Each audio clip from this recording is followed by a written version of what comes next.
Estamos a 20 de abril de 1974. É dia de festa na cidade de Ponta Delgada, Açores. A visita do Ministro da Educação, Veiga Simão, como todas as visitas de membros do Governo do Estado Novo, é um ponto alto da vida das localidades.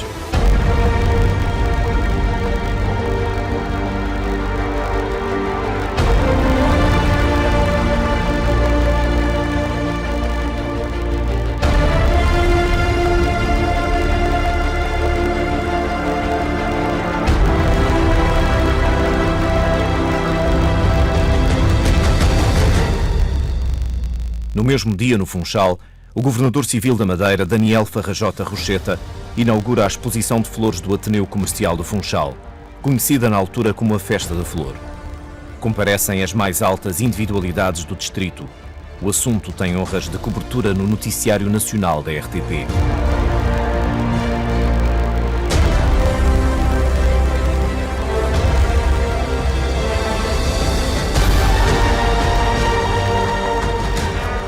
Em abril de 1974, Portugal é uma ditadura. Os arquipélagos da Madeira e dos Açores são ilhas adjacentes, parte de um império com 5 séculos.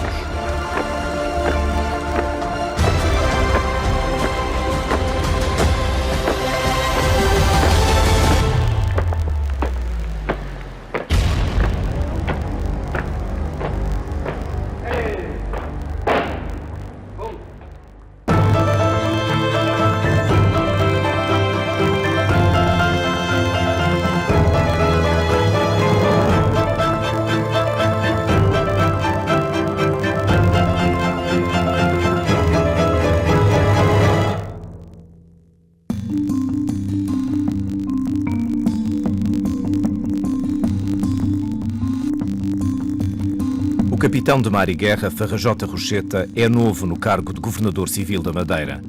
Faz parte de um grupo de governadores a quem o Ministro do Interior, César Moreira Batista, tinha dado posse pouco mais de um mês antes, a 6 de março. Senhores governadores, para que este programa se realize, há do Estado ser forte para que o Governo seja. Havemos, pois, de impor prestigiada a autoridade quando seja posta em causa, fazer que prevaleça contra tudo e todos que contra ela atentem, quando em prejuízo das instituições ou em ofensa da pátria. Desse grupo faz também parte o novo Governador Civil de Ponta Delgada, António Joaquim da Fonseca, um alto funcionário do Ministério do Ultramar, promovido a Governador Civil. Naqueles dias de abril, não há democracia em Portugal. Sujeitos à censura prévia, os jornais daqueles dias ignoram a situação política portuguesa. Publicam notícias de um país cor-de-rosa e muito noticiário internacional.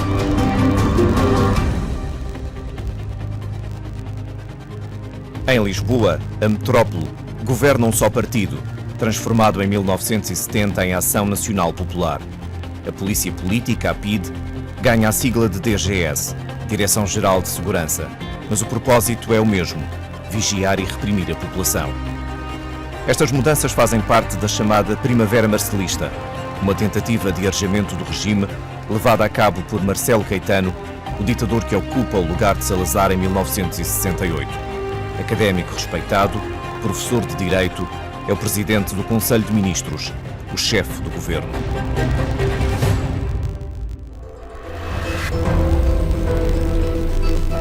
Outra figura do regime é o almirante Américo de Deus Tomás, presidente da República, um militar de carreira, à beira dos 80 anos, altura em que tinha anunciado a intenção de deixar o cargo.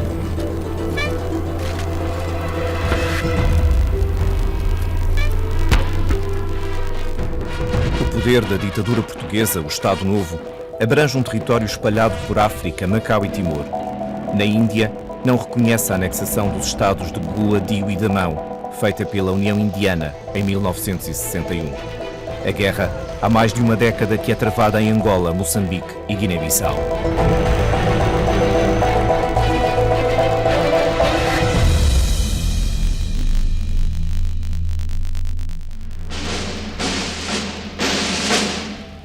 Neste desembarque, em que nada há de trocagem nem de fictício, podemos bem verificar o denodo das novas gerações de portugueses na linha avançada da afirmação de uma atitude, da intransigência lusíada em não espezinhar o passado, em não destruir o labor que os nossos maiores nos legaram e que havemos de transmitir com honra aos que nos sucederem.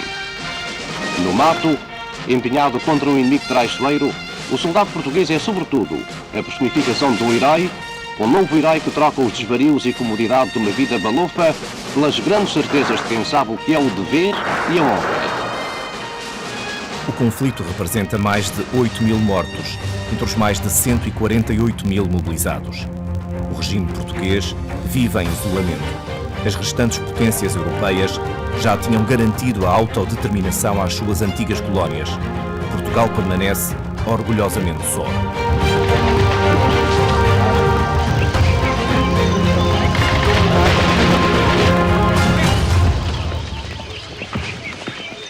Mas na hora atual, essa evolução de uma sociedade pluricontinental e multirracial é perturbada por crescente pressão internacional adversa. Uma pressão determinada por preconceitos ideológicos, por interesses imperialistas, por solidariedades continentais, que cada dia encontra novas maneiras para se manifestar. Nesta nação pluricontinental, os arquipélagos dos Açores e da Madeira têm a designação de ilhas adjacentes. Dividem-se em distritos autónomos, com algum poder e autonomia limitada. Nós tínhamos fundamentalmente dois poderes importantes, que era o governo civil, que é no fundo o governador civil que representava o poder, e uma estrutura, podemos falar, uma grande autarquia, que era a Junta Geral, que tinha uma função em termos de gerir todos os aspectos da sociedade, da economia, das obras públicas, em termos locais. Nos Açores, as ilhas do Corvo, Flores, Pico e Faial constituem o distrito autónomo da Horta. As ilhas de São Jorge, Terceira e Graciosa compõem o distrito de Angra do Heroísmo. As ilhas de Santa Maria e São Miguel formam o distrito de Ponta Delgada. Na Madeira, a divisão administrativa contempla apenas um distrito autónomo. Do ponto de vista militar, a soberania é assegurada por um governador e um comando territorial independente para cada arquipélago. Em Lisboa, o Parlamento tem o nome de Assembleia Nacional.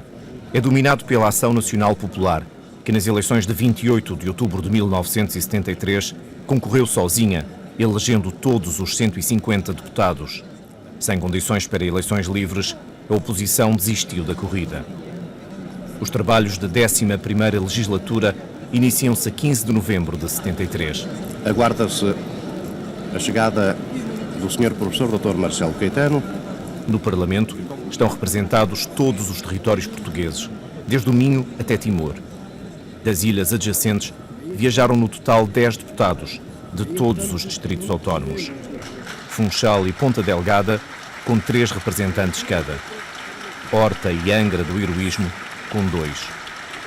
Na Assembleia Nacional, há também outro açoriano. Para mim, eu fui eleito. Fui escolhido e fui eleito. Tinha a consciência de que os obstáculos postos às oposições ultrapassavam a dignidade da candidatura para serem eleitos. Tinha essa noção. Fui convidado em circunstâncias especiais para a minha forma de estar e a minha forma de interpretar, sobretudo, o ensino, que era professor e diretor de uma escola em Viana do Castelo, e achei que podia ser útil e aceitei. Nunca fui membro de nenhuma organização, nem fui membro da ANP, mas fui convidado e aceitei e fui. Na noite de 24 de abril de 1974, reina a tranquilidade. A rádio faz companhia a uma parte do país. Pois bem, meus amigos, agora faltam 5 minutos para as 23 horas. para vocês ouvirem o Paulo de Carvalho e depois do adeus. Saber quem sou, o que faço aqui, quem me abandonou de... Na Escola Prática de Cavalaria, em Santarém, o capitão Salgueiro Maia manda formar os militares na parada. Entre eles está o açoriano Liberal de Jesus. E vesti a farda número 3, que era a farda de sair, de trabalho. Vesti a farda número 3 e deitei-me já vestido, sem as botas, mas vestido com a farda número 3. Por volta de 1h da manhã, o oficial de dia foi-nos acordar para formarmos na parada. Pronto, a escola formou-se a escola toda, depois foi lido um comunicado, a partir daí é que sabemos qual era o nosso papel, lido pelo capitão Maia. 20 minutos depois das 0h de 25 de abril, uma nova senha na Rádio Renascença confirma os acontecimentos. Grândola, Vila Morena, terra da fraternidade. O povo é quem mais ordena dentro de ti, ó cidade. Grândola, Vila Morena, terra da fraternidade. Nas horas seguintes, o regime político começa a mudar em Portugal. Um movimento das Forças Armadas, dominado por capitães, inicia um golpe de Estado. De madrugada, chegam as primeiras notícias da mudança. Aqui posto de comando do movimento das Forças Armadas. As Forças Armadas portuguesas apelam para todos os habitantes da cidade de Lisboa, no sentido de recolherem as suas casas, nas quais se devem conservar com a máxima calma. Esperamos sinceramente que a gravidade da hora que vivemos não seja tristemente assinalada por qualquer acidente pessoal, para o que apelamos para o bom senso dos comandos das forças militarizadas, no sentido de serem evitados quaisquer confrontos com as Forças Armadas. De manhã, pela emissora nacional, é lido um comunicado do movimento das Forças Armadas que informa o país da situação. O golpe segue o plano que há semanas estava a ser preparado. Lisboa é o epicentro da mudança. É uma cidade sitiada. A tensão cresce no Terreiro do Paço, onde a coluna liderada pelo capitão Salgueiro Maia toma posição. Com apenas 23 anos, o furriel madeirense António Gonçalves integra a coluna que deixou a Escola Prática de Cavalaria de Santarém ao comando de um tanque ligeiro Panhar DBR. Estamos fora da viatura e começa a coisa. E começaram fogo de G3, não foi a peça, mas começaram. E agora? Como é que a gente vai lá para dentro? Portanto, estamos frente a frente. Lá o Salgueiro Maia manda, a gente vai te proteger, vão lá para dentro. E a gente vai lá para dentro. Portanto, a gente para a parte de trás, lá para dentro. Agora ficas lá dentro fechadinhos e agora o que é que se passa daqui? Eu só tinha comunicação com o oficial que está ao meu lado. Eu disse-me, Alferes, porquê é que vai-se matar uns aos outros? Para quê? Porque no outro lado eram nossos colegas, portanto, é tudo de cavalaria. Portanto, vezes não era da minha especialidade, da M47, mas conhecemos da escola prática, portanto, eram pessoas que a gente conhecia a vir no outro lado. O diálogo prevalece. Os militares enviados para interceptar o golpe aderem à revolução. É impressionante a forma como as pessoas estão a aderir. Tem de ser o início. Isto é o início. Não é mais. Isto é só o início, é? Agora é mesmo sério. Desta vez é sério.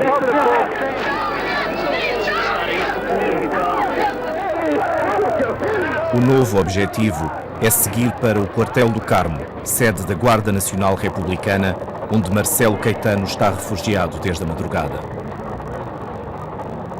Depois de nós sentarmos para ir para o Carmo, a multidão invadindo em cima dos carros, a gente quase não podia circular, não andar com o carro, gente.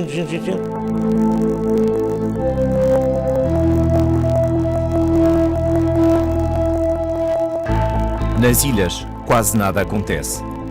É uma quinta-feira de trabalho como outra qualquer.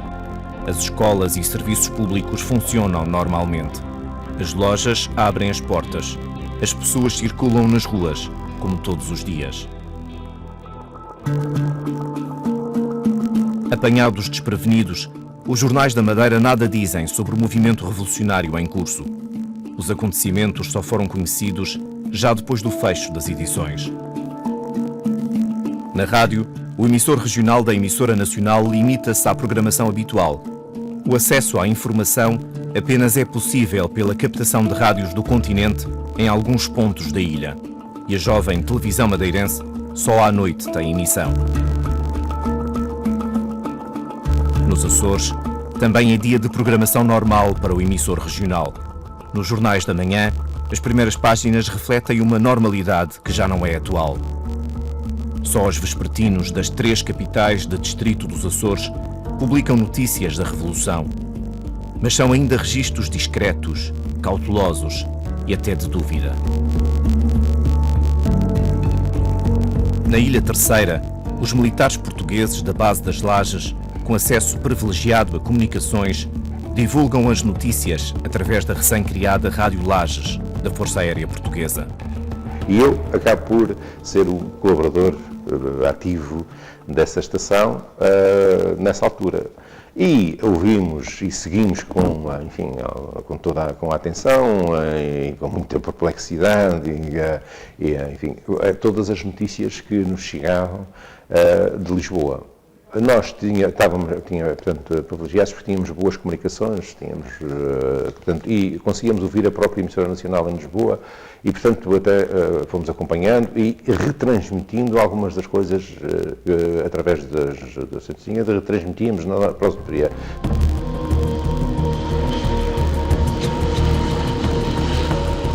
Em Ponta Delgada, o jovem estudante Carlos César sabe que a revolução está nas ruas, por um professor com quem participava em tertúlias. Foi justamente o Dr. João Gil Pereira que nos deu a notícia disso, logo de manhã. As aulas foram dadas por findas. Nesse mesmo momento, por indicação de um oficial de ligação das Forças Armadas, nós fomos à reitoria pedir ao reitor que abandonasse as suas funções. O que ele fez mais tarde. É também em Ponta Delgada que o golpe militar apanha 2 capitães de Abril. Melo Antunes e Vasco Lourenço tinham sido destacados para os Açores como forma de estarem afastados de qualquer movimento de oposição ao regime. Por serem parte do planeamento das operações, souberam do golpe na noite de 24 de Abril, através de um telegrama codificado. Na cidade da Horta, o 25 de Abril também chega lentamente.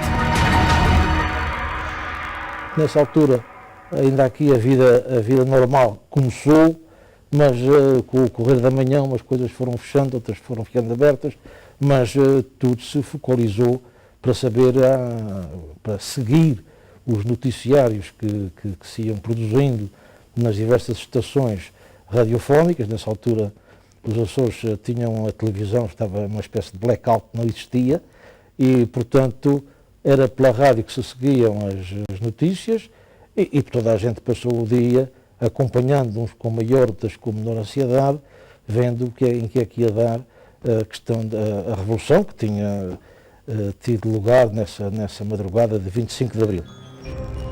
Na Madeira, a oposição ao regime é apanhada de surpresa.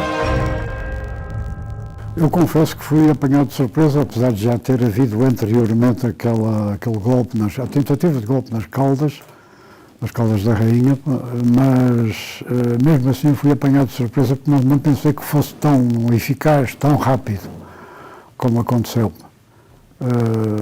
E fui despertado por um telefone dos meus amigos Rui Camacho e Helena Marques, que me diziam que tinha havido qualquer coisa lá, e é claro, a partir desse momento liguei o rádio e estive a ver o que é que podia tentar seguir os acontecimentos.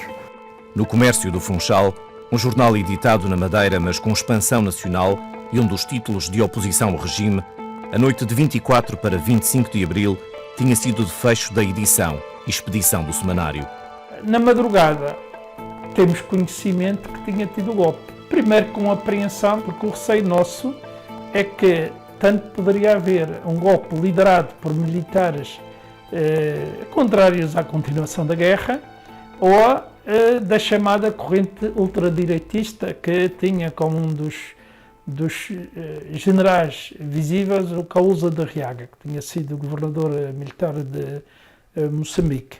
Eu lembro-me dos primeiros telefonemas, quando se começa a saber que há um golpe, que eu tenho com Lisboa, com amigos de Lisboa, todos tinham a mesma... a resposta era idêntica. Ou é o Spínola, ou é o Causa. Isto para simplificar, não é? E o movimento das Forças Armadas, até então, era algo um pouco difuso. Logo que vimos o tipo de músicas que eram transmitidas, tivemos perfeita consciência de que o movimento tinha um caráter antifascista e contra a guerra. E é verdade que no dia 25 de Abril não aconteceu nada na Madeira, nada. Eu próprio levei o jornal à censura nesse dia, porque eu não tinha a certeza do que ia acontecer. E depois podia amanhã o jornal, acabarem com o jornal por eu ter desobedecido às regras estabelecidas.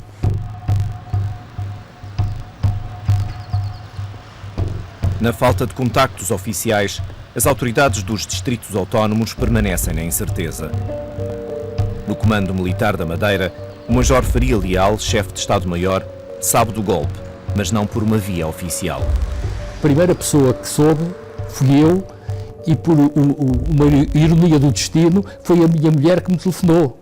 Portanto, a minha mulher aqui, que estava aqui em Caxias, não desta casa, mas quer dizer, estava aqui em Caxias, o irmão dela soube durante a noite, de 24 para 25, telefonou-lhe a ela e ela telefonou-me para a Madeira. Portanto, de madrugada, eu tenho conhecimento do que se está a passar um golpe militar em Lisboa. E chamo os dois capitães, o Reboredo Viana e o Ribeiro da Silva, chamo-os para irem ter comigo ao quartel-general, onde eu trabalhava, que eu era o chefe de Estado-Maior.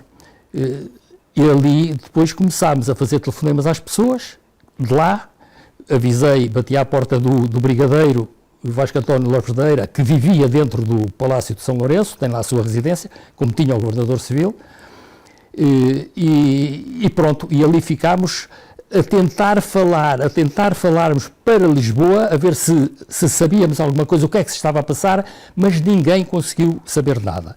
Nem PSP, nem Guarda Fiscal, nem os quartel-general, quer dizer, não conseguimos quaisquer contactos com os nossos camaradas e as nossas ligações em Lisboa.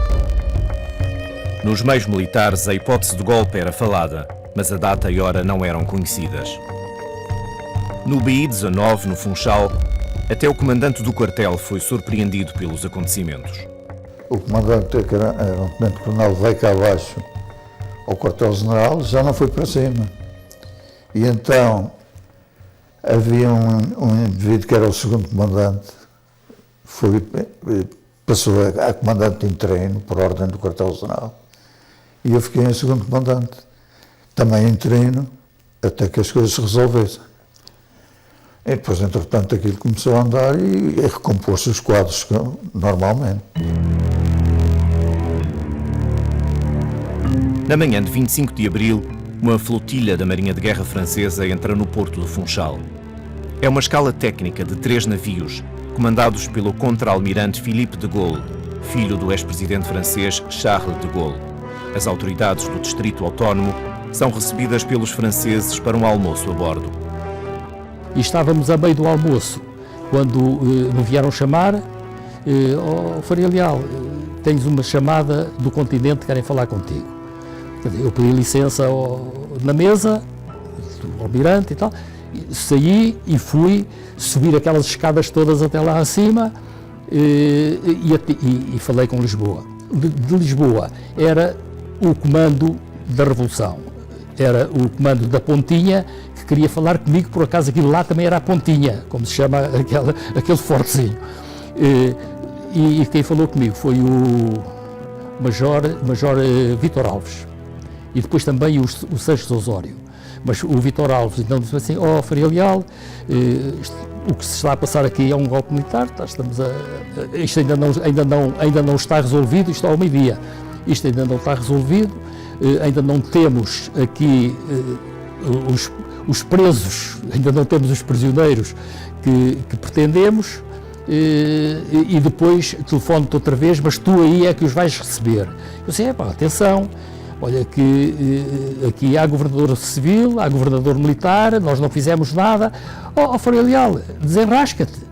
Nós, assim que tivermos a indicação de quais são as pessoas e quando pudermos enviar, depois informaremos. Faria Leal informa o governador militar acerca dos acontecimentos.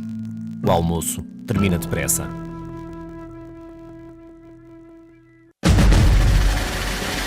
Está tudo atrasacado e aqui consegui limpar aqui o largo, mas há muita população aqui metida no meio que não hostiliza porque julga que estamos do outro lado. Situação um bocado delicada.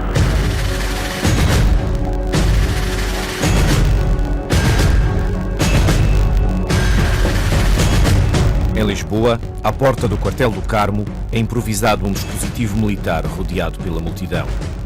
O capitão Salgueiro Maia comanda o cerco. Seguem-se horas de negociações para garantir a rendição de Marcelo Caetano. A responsabilidade da resistência é de quem está à frente desse quartel. Não queremos sangue. Vamos fazer fogo de carro de combate que vai destruir o edifício. O capitão Maia manda que as forças apontem para o edifício. Há pouco fez um ultimato a dizer que se não sair o coronel mensageiro, será destruído o quartel. Uma rajada para o alto da varanda do centro.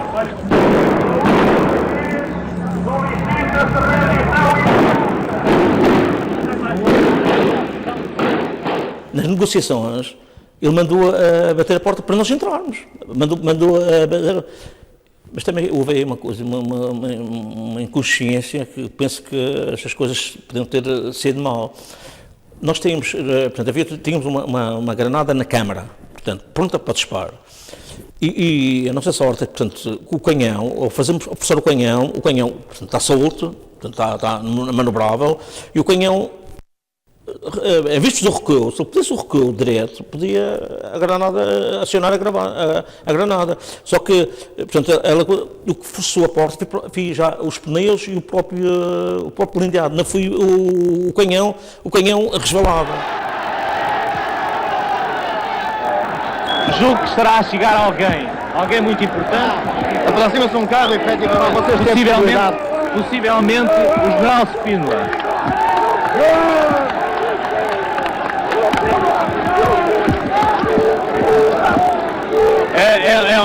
As pessoas tentam cumprimentar o general, nós ainda não o conseguimos ver.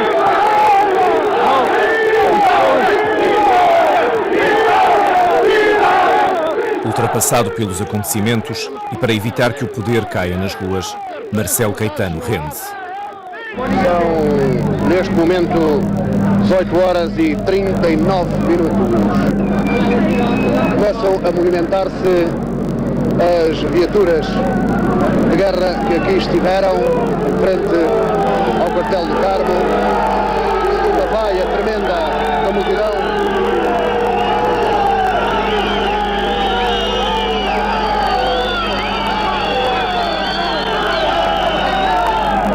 Um momento altamente histórico. Somos impotentes para fazermos a reportagem do que está a acontecer. Apenas o ambiente podemos transmitir, porquanto as palavras de um homem não são nada perante a voltagem histórica de que estamos a ser testemunhas. O poder é entregue ao general António de Spínola, uma personalidade de referência e um militar de carreira, um veterano com ideias de mudança que se destacara como governador da Guiné, o mais difícil teatro de operações da guerra colonial portuguesa. A rendição dá lugar à festa. Passaram menos de 24 horas desde o início das operações.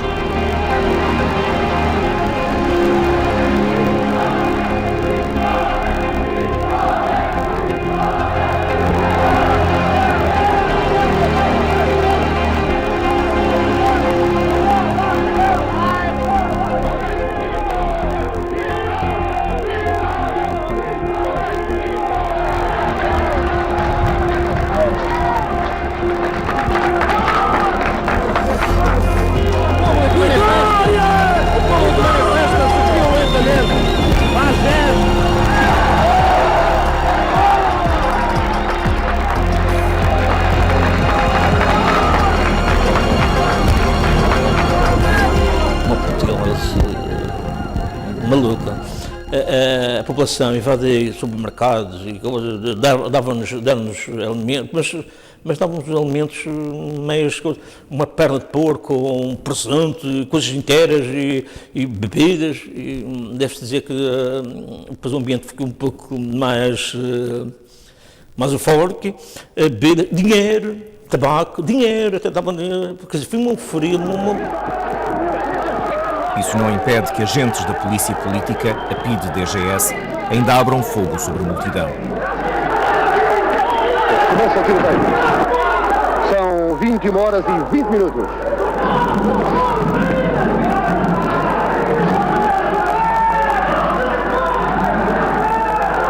Não há dúvida, vive-se um autêntico clima de guerra aqui no local onde nos encontramos.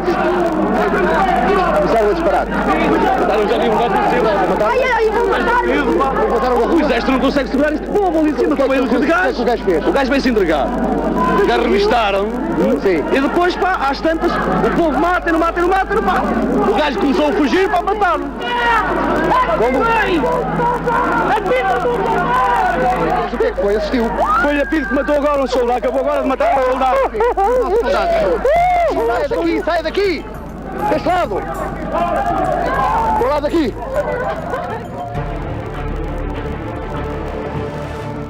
Resultam dezenas de feridos e 5 mortos, entre os quais o jovem estudante açoriano João Guilherme Ruda.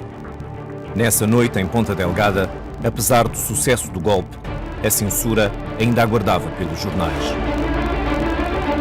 Dia é que se foram apercebendo, até mesmo as próprias entidades oficiais tinham muitas dúvidas do que é que estava a passar. Eu recordo-me que o oficial de censura, à meia-noite, quando a Junta de Salvação Nacional ia aparecer, telefonou para o jornal muito zangado porque não tinham o jornal de edição para a censura. E, portanto, ele estava... não sabia bem ao operador. Eu juro que ele sabia, ele não queria acreditar que tinha acabado. No início da madrugada de 26 de abril, o país fica a saber que as Forças Armadas confiam o poder a uma Junta de Salvação Nacional, liderada pelo General António de Sebino. Este é o momento em que lhes posso apresentar, presentes que estão aqui no Estúdio A da Rádio e Televisão Portuguesa, os elementos da Junta de Salvação Nacional. Proclamação da Junta de Salvação Nacional.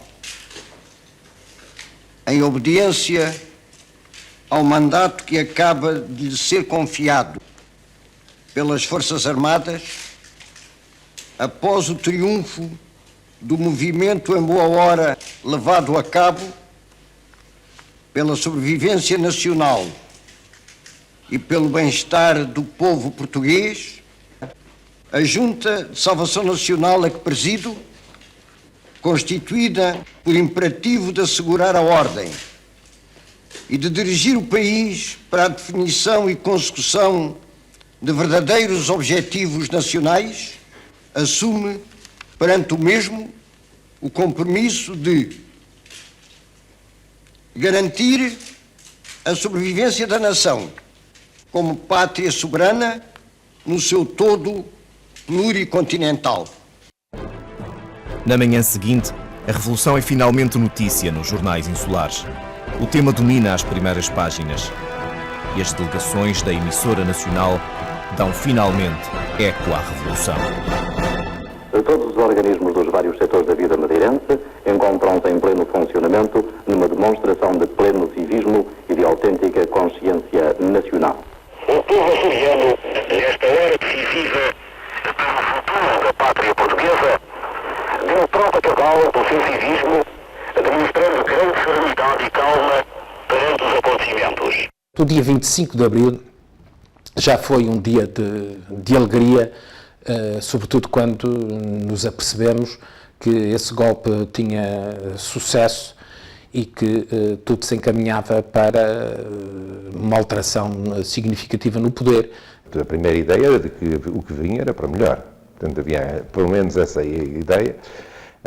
E, portanto, havia alguma euforia otimista em relação portanto, àquilo que poderia nascer com o 25 de Abril. Mas a maior parte da população está afastada da informação. A vida é dura e as preocupações não passam pela política. Basta dizer, as famílias, todas elas, quando nascia uma menina, ficavam muito mais satisfeitos de nascer um rapaz, porque se pensava, quer dizer, a guerra já estava de tal maneira imbuída no seio do pensamento das famílias e da sociedade em geral, de que nascer uma menina ou uma família ter filhas e não ter rapazes já era visto como uma felicidade, porque significava que ele não ia para a guerra. Além disso, na Madeira, ainda há memória da repressão ocorrida após as revoltas dos anos 30. Com a revolta da Madeira em 31 e com a revolta do Leite em 36, e em que muitas das populações, nomeadamente das freguesias rurais, mas também do Funchal, sentiram na pele a repressão. E isso eu penso que leva a que exista uma certa situação de receio, de intervenção na vida política, quase que pôr de parte aquilo que pode ser prejudicial para a nossa vida.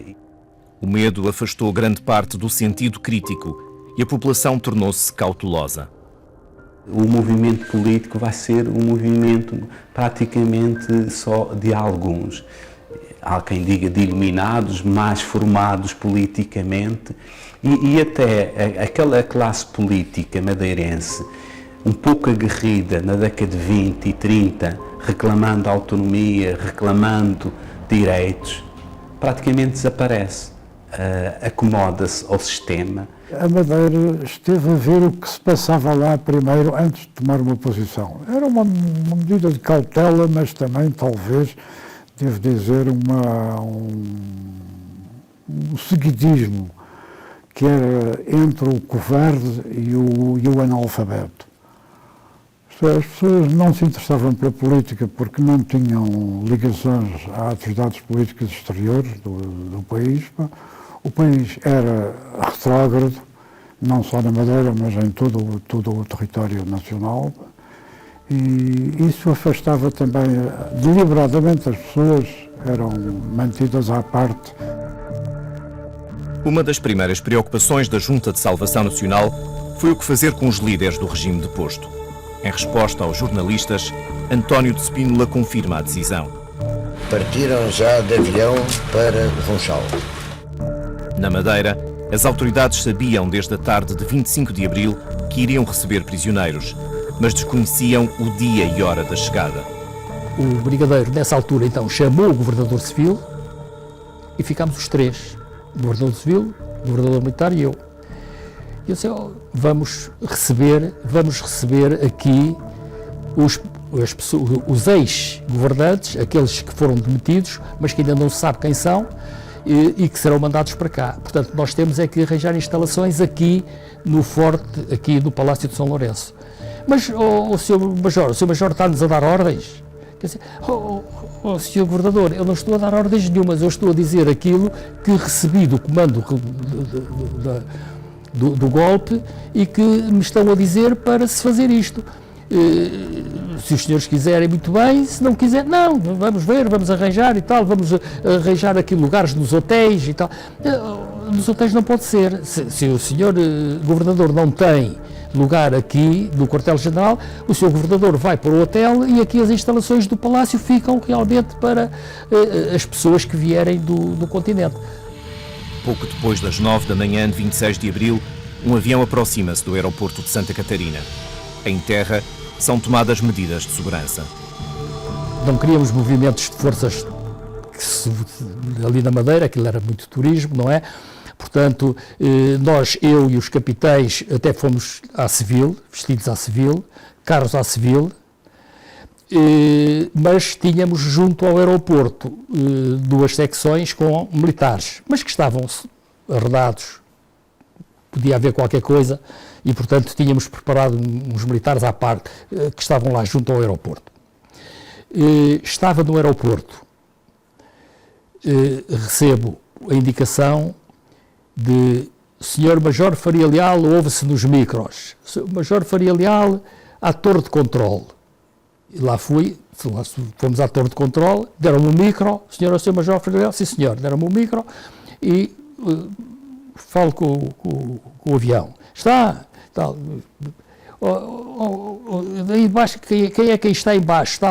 É o Major Faria Leal? E eu disse, sou o Major Faria Leal.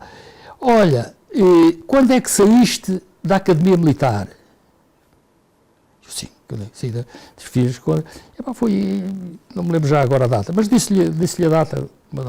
Olha, vou para baixo, sou o Batista Pereira. Portanto, isto era o comandante do avião, Batista Pereira, que vou para baixo. Portanto, ele tinha andado lá em baixo, mas não queria aterrar sem ter a certeza do que é que cá havia em baixo. Aterrou. A bordo transporta o Presidente da República deposto, Américo Tomás, o Presidente do Conselho de Ministros deposto, Marcelo Caetano, e ainda os ex-ministros Joaquim Silva e Cunha, da Defesa Nacional, e César Moreira Batista, do Interior. As principais figuras da Madeira comparecem ao aeroporto para receber as personalidades, como se de uma visita oficial se tratasse.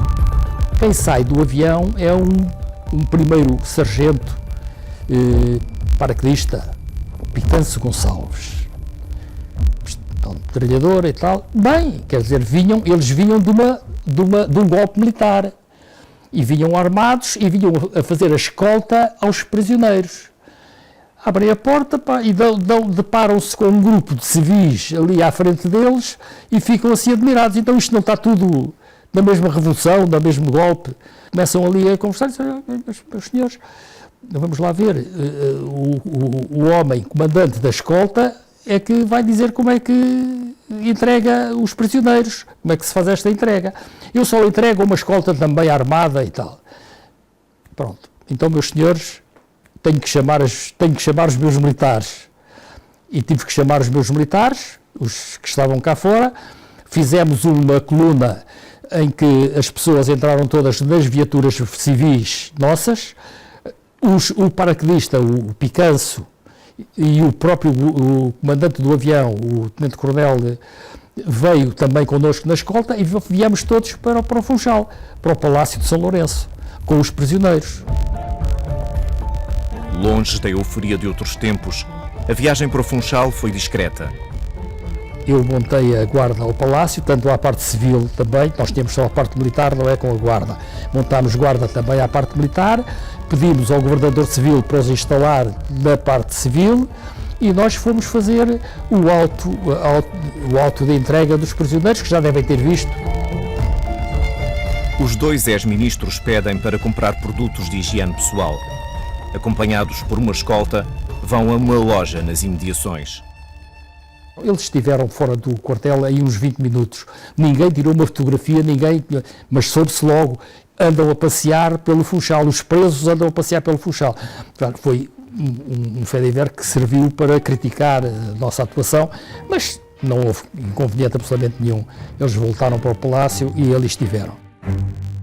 Foi a única vez que saíram.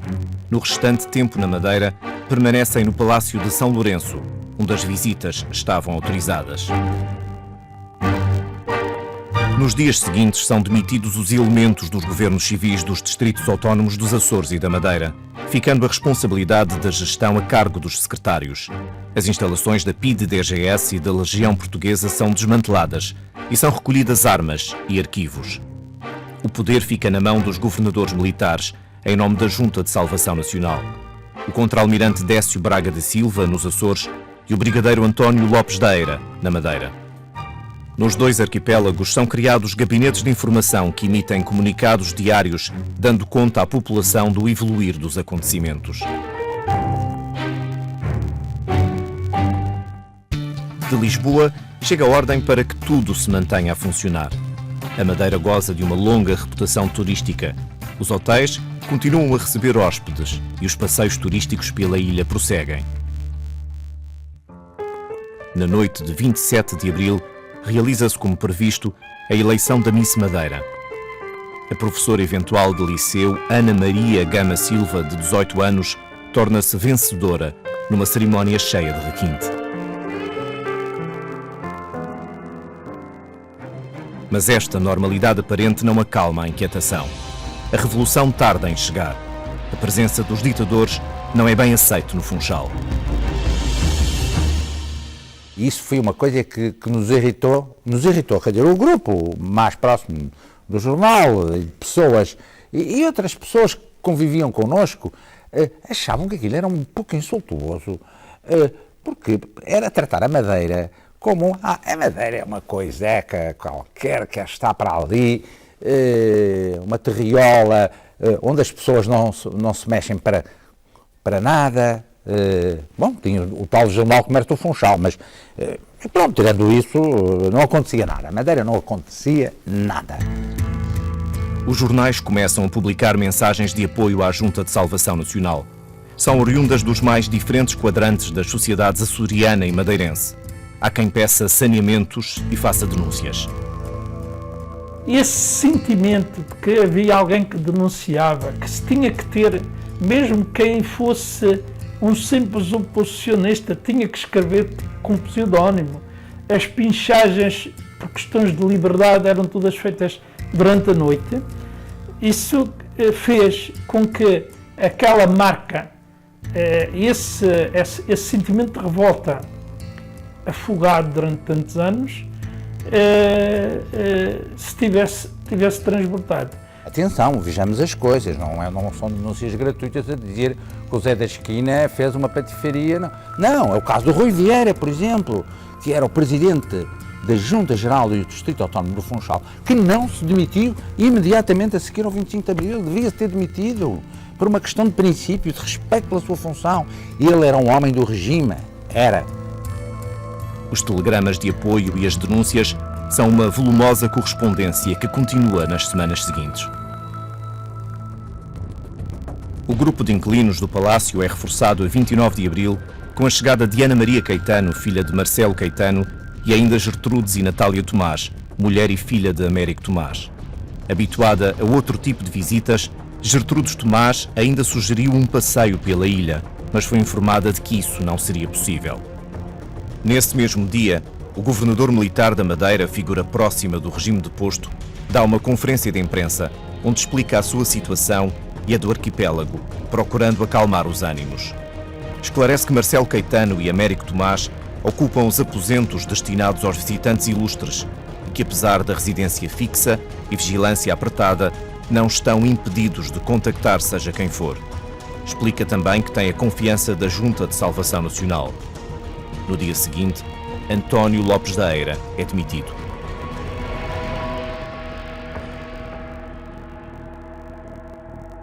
Em São Lourenço, a relação entre Marcelo Caetano e Américo Tomás deteriora-se.